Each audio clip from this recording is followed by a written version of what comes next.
How much does illness affect you? I don't mean on like a societal level, but I mean on a personal level. How does illness affect your mood, affect your state of mind, affect the way you are able to interact meaningfully, or at least as meaningfully as you do when you actually feel well? Now, I'm of a certain demographic, meaning that I am as old as Methuselah and probably older. So I can expect to get aches and pains and niggles and headaches and colds and all the things that goes with ageing. How should it affect me? How does it affect other people of my age? And why? I'm like that old banger from the early 2000s rather than that brand new EV that came off the production line yesterday.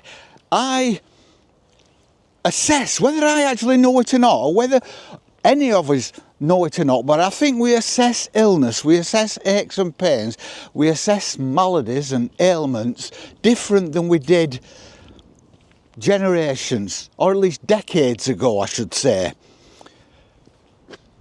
I think when we get to a certain age, we assess illness as if it might be the thing that brings us to our end. It might be the thing that brings us to our needs and sends us shuffling off this mortal coil. Things we kind of just dismissed as nothing 30 years ago, we now look at and think, should I make sure the front door's open? Then I'm not here for a week before somebody kind of breaks the door down and finds that I've snuffed it in my bed. Do any of us think like that? I don't think I actually think like that consciously, but I do think that I probably do think a little about that subconsciously, kind of a defence mechanism against ailments and old age and being a crock and being older than Methuselah. And does it matter? It doesn't bother me. I just opened another bottle of wine. When you're older and you get ill, I think you have more options than you do when you're younger. When you're older and you get ill, and especially when you're on your own, you can take yourself off to a nice, warm, comfy spot. You can sit in front of the television. You can eat hobnobs and drink coffee. You can eat cheese and onion sandwiches and drink wine. You can eat Terry's chocolate orange and drink tequila. You can do whatever you want.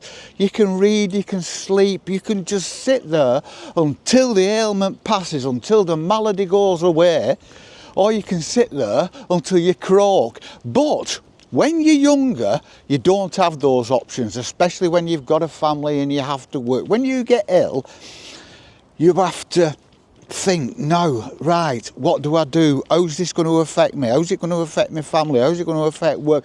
Will I have to take time off work? Will that reflect badly on me at work? Will I be able to look after my family? Have I got an ailment? Might I pass it on to my kids? Might all the family become ill? Might all the family croak in the end? Might I pass it on to the neighbours and my friends? Might I pass it on to the community? If I go into work, will I pass it on to my workmates? Will they pass it on to their families? Will they pass it on to the community? And it goes throughout the land. Will I be responsible for the collapse of society? And these are things you have to think about when you're younger, that you don't have to think about as much when you're older. All I worry about is, have I got something that I might pass on to Molly? But I don't think I will, because I never have, and she's never passed anything to me. I have never had parvovirus or distemper in my life.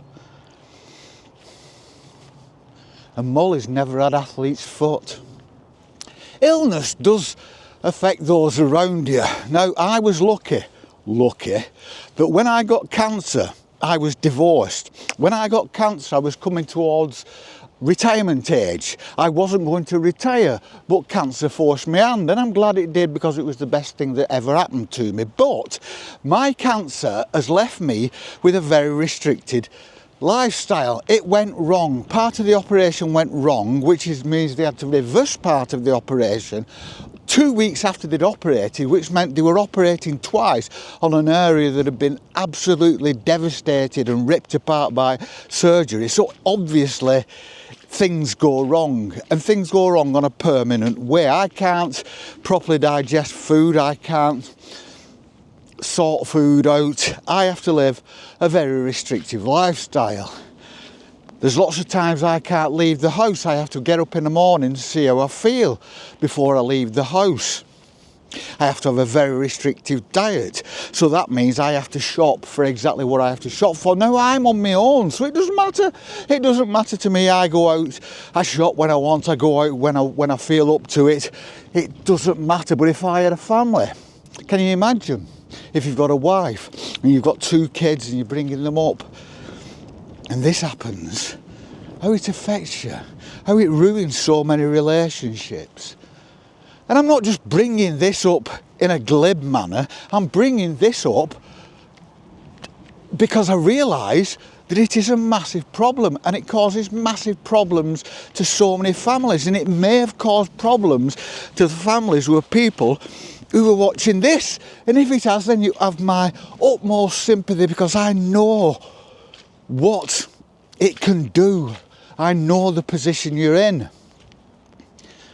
And it's difficult because society demands of us that we conform, that we work, that we get up, that we contribute. And if we're not in a position to contribute, then we're scoffed, we're scorned, we're told we're lazy, we're told we're not contributing. We're in a society now where so many people don't contribute, and I think there's a lot of those people who don't contribute who could contribute. So all that does is reflect and tar the reputation of the people who genuinely can't contribute. See how a headache can result in the collapse of civilization? I think if we've been blessed with long life like I have, then we've spent lots of periods, especially in our early to mid to getting on to middle age, in long periods of wellness and short periods of unwellness. But here's the rub, here's the spanner in the works, here's that little fella in the woodpile. During those long periods of wellness, how well were we? Were we 100% well? When you're walking round and you're 13, 14, you're absolutely fit and well and you're striding round, are you absolutely well? As it started, as the decline started, are you aware of little niggles? Have you got a little earache?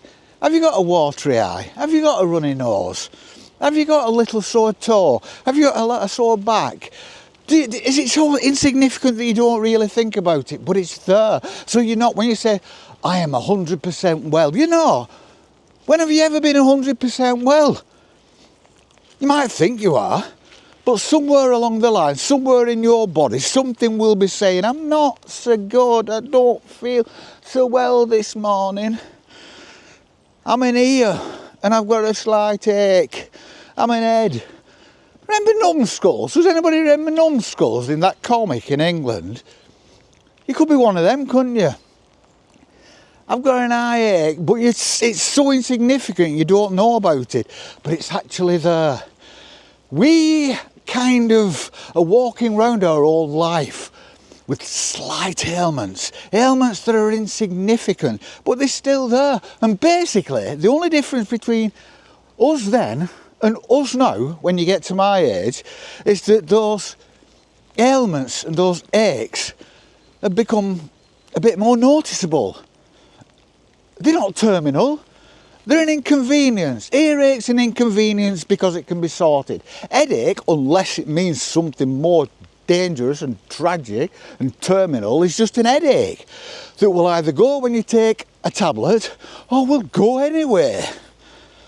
And all these things are just the things we've had all our life, but they're just multiplied a bit more, aren't we? But as we get older, we kind of notice these, and the first thing we do is think about our age, think about our vulnerability, think about our body breaking down. It's this vicious circle. I've got this ache and pain. Does that mean my body's breaking down? My body's breaking down because I've got this ache and pain. Does this mean my body's breaking down? And it goes on like this. So we just think of the ailments we had as kids and didn't really notice. They become very, very, very significant. But I'll tell you what you do. I'll tell you what I do, right? You're just like an old car, aren't you? We've already spoken about the old banger from the early 2000s and the new EVs that are coming out today, but you like that old banger. But the thing is, that old banger, there's no reason why it won't take you around the world twice, just as long as you change gear smoothly, you brake smoothly, you take corners smoothly. You can go as fast as everybody else on the motorway, but take it up there smoothly.